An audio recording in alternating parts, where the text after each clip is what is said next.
Entonces el rey David mandó este mensaje a los sacerdotes Sadoc y Abiatar: hablen con los ancianos de Judá y díganles: el rey se ha enterado de lo que se habla por todo Israel. ¿Serán ustedes los últimos en pedirme a mí, el rey, que regrese a mi palacio? Ustedes son mis hermanos, son de mi propia sangre. ¿Por qué han de ser los últimos en llamarme? Díganle también a Amasá: ¿acaso no eres de mi propia sangre? Tú serás de por vida el general de mi ejército, en lugar de Joab.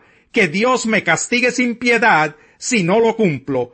Así el rey se ganó el aprecio de todos los de Judá, quienes a una voz le pidieron que regresara con todas sus tropas, de modo que el rey emprendió el viaje y llegó hasta el Jordán. Los de Judá se dirigieron entonces a Gilgal para encontrarse con el rey y acompañarlo a cruzar el río. Pero el benjaminita Simí, hijo de Gerá, oriundo de Bahurín, se apresuró a bajar con los de Judá para recibir al rey David. Con él iban 1000 benjaminitas e incluso Siba, que había sido administrador de la familia de Saúl, con sus 15 hijos y 20 criados. Estos llegaron al Jordán antes que el rey, y vadearon el río para ponerse a las órdenes del rey y ayudar a la familia real a cruzar el Jordán. Cuando el rey estaba por cruzarlo, Simí, hijo de Gerá, se inclinó ante él y le dijo: ruego a mi señor el rey que no tome en cuenta mi delito, ni recuerde el mal que hizo este servidor suyo el día en que su majestad salió de Jerusalén. Le ruego a su majestad que olvide eso. Reconozco que he pecado, y por eso hoy, de toda la tribu de José, he sido el primero en salir a recibir a mi señor el rey. Pero Abisai, hijo de Sarbia, exclamó: Simí maldijo al ungido del Señor y merece la muerte. David respondió: hijos de Sarbia, esto no es asunto de ustedes, sino mío. Están actuando como si fueran mis adversarios. ¿Cómo va a morir hoy alguien del pueblo, cuando precisamente en este día vuelvo a ser rey de Israel? Y dirigiéndose a Simí, el rey le juró: no morirás.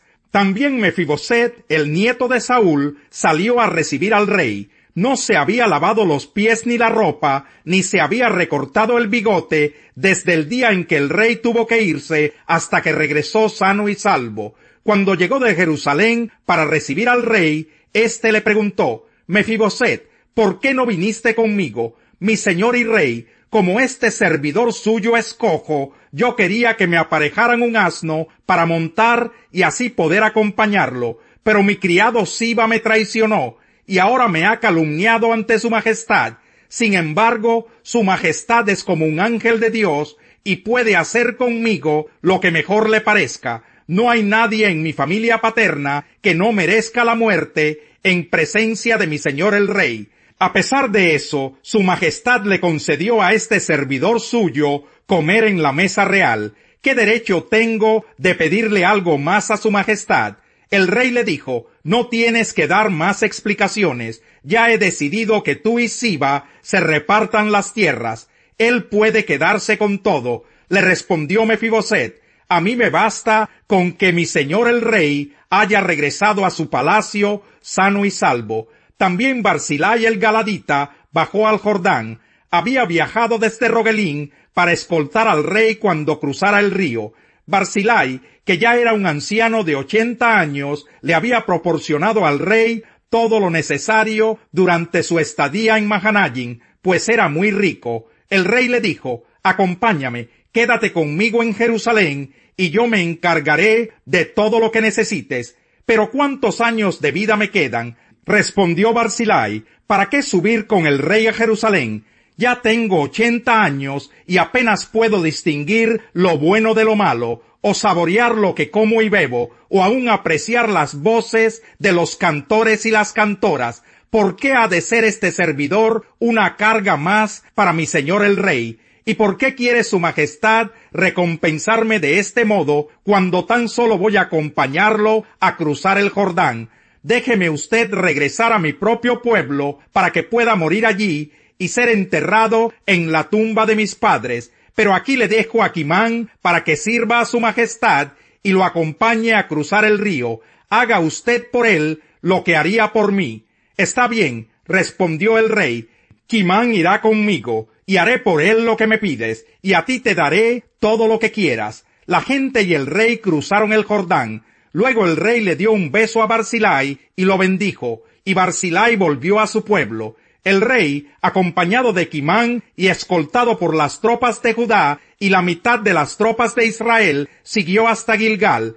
Por eso los israelitas fueron a ver al rey y le reclamaron: ¿cómo es que nuestros hermanos de Judá se han adueñado del rey al cruzar el Jordán, y lo han escoltado a él, a su familia y a todas sus tropas? Los de Judá respondieron: ¿y a qué viene ese enojo? El rey es nuestro pariente cercano.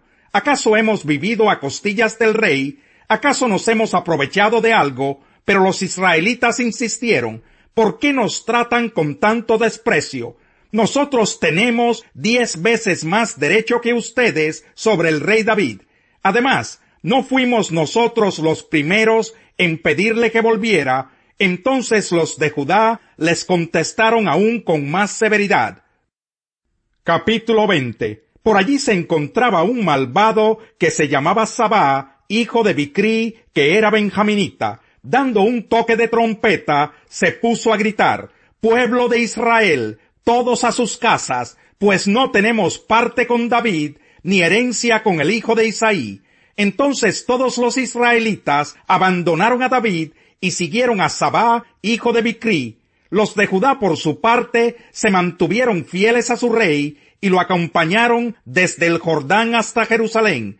Cuando el rey David llegó a su palacio en Jerusalén, sacó a las 10 concubinas que había dejado a cargo del palacio y las puso bajo vigilancia. Siguió manteniéndolas, pero no volvió a acostarse con ellas. Hasta el día de su muerte quedaron encerradas y viviendo como si fueran viudas. Luego el rey le ordenó a Amasá: «Moviliza a las tropas de Judá y preséntate aquí con ellas dentro de 3 días». Amasá salió para movilizar las tropas, pero no cumplió con el plazo. Por eso David le dijo a Abisai: «Ahora Sabá, hijo de Bicrí, va a perjudicarnos más que Absalón. Así que hazte cargo de la guardia real y sal a perseguirlo, no sea que llegue a alguna ciudad fortificada y se nos escape».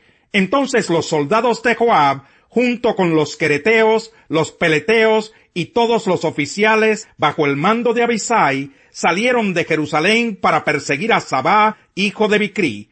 Al llegar a la gran roca que está en Gabaón, Amasá les salió al encuentro. Joab tenía su uniforme ajustado con un cinturón y ceñida al muslo llevaba una daga envainada. Pero al caminar, la daga se le cayó. Con la mano derecha, Joab tomó a Amasá por la barba para besarlo, mientras le preguntaba: «¿Cómo estás, hermano?». Amasá no se percató de que en la otra mano Joab llevaba la daga, así que Joab se la clavó en el vientre y las entrañas de Amasá se derramaron por el suelo. Amasá murió de una sola puñalada, y luego Joab y su hermano Abisai persiguieron a Sabá, hijo de Bicrí. Uno de los soldados de Joab, deteniéndose junto al cuerpo de Amasá, exclamó: «Todos los que estén a favor de Joab y que apoyen a David, sigan a Joab». Como el cuerpo de Amasá, bañado en sangre, había quedado en medio del camino, todas las tropas que pasaban se detenían para verlo. Cuando aquel soldado se dio cuenta de esto, retiró el cuerpo hacia el campo y lo cubrió con un manto. Luego de que Amasá fue apartado del camino, todas las tropas fueron con Joab a perseguir a Sabá, hijo de Bicrí. Capítulo 21. Después de esto, Jesús se apareció de nuevo a sus discípulos, junto al lago de Tiberíades. Sucedió de esta manera: estaban juntos Simón Pedro, Tomás, al que apodaban el Gemelo, Natanael, el de Caná de Galilea, los hijos de Zebedeo y los otros 2 discípulos. «Me voy a pescar», dijo Simón Pedro. «Nos vamos contigo», contestaron ellos. Salieron pues de allí y se embarcaron, pero esa noche no pescaron nada. Al despuntar el alba, Jesús se hizo presente en la orilla, pero los discípulos no se dieron cuenta de que era él. «Muchachos, ¿no tienen algo de comer?», les preguntó Jesús. «No», respondieron ellos. «Tiren la red a la derecha de la barca y pescarán algo». Así lo hicieron, y era tal la cantidad de pescados que ya no podían sacar la red. —¡Es el Señor! —dijo a Pedro el discípulo a quien Jesús amaba. Tan pronto como Simón Pedro le oyó decir «es el Señor», se puso la ropa, pues estaba semidesnudo, y se tiró al agua. Los otros discípulos lo siguieron en la barca, arrastrando la red llena de pescados, pues estaban a escasos 100 metros de la orilla. Al desembarcar vieron unas brasas con un pescado encima y un pan. «Traigan algunos de los pescados que acaban de sacar», les dijo Jesús. Simón Pedro subió a bordo y arrastró hasta la orilla la red, la cual estaba llena de pescados de buen tamaño. Eran 153, pero a pesar de ser tantos, la red no se rompió. «Vengan a desayunar», les dijo Jesús. Ninguno de los discípulos se atrevía a preguntarle «¿Quién eres tú?», porque sabían que era el Señor. Jesús se acercó, tomó el pan y se lo dio a ellos, e hizo lo mismo con el pescado. Esta fue la tercera vez que Jesús se apareció a sus discípulos después de haber resucitado. Cuando terminaron de desayunar, Jesús le preguntó a Simón Pedro: «Simón, hijo de Juan, ¿me amas más que estos?». «Sí, Señor, tú sabes que te quiero», contestó Pedro. «Apacienta mis corderos», le dijo Jesús. Y volvió a preguntarle: «Simón, hijo de Juan, ¿me amas?». «Sí, Señor, tú sabes que te quiero». «Cuida de mis ovejas». Por tercera vez Jesús le preguntó: «Simón, hijo de Juan, ¿me quieres?». A Pedro le dolió que por tercera vez Jesús le hubiera preguntado: «¿Me quieres?». Así que le dijo: «Señor, tú lo sabes todo, tú sabes que te quiero. Apacienta mis ovejas», le dijo Jesús.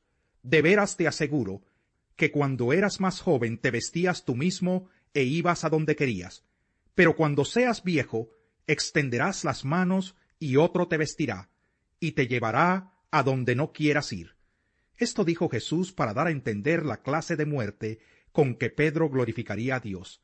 Después de eso añadió: «Sígueme».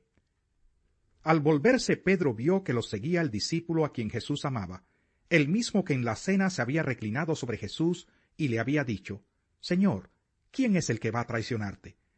Al verlo, Pedro preguntó: «Señor, ¿y este qué?». «Si quiero que él permanezca vivo hasta que yo vuelva, ¿a ti qué? Tú sígueme no más». Por este motivo corrió entre los hermanos el rumor de que aquel discípulo no moriría.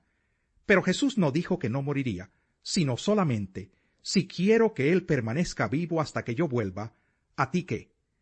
Este es el discípulo que da testimonio de estas cosas, y las escribió, y estamos convencidos de que su testimonio es verídico.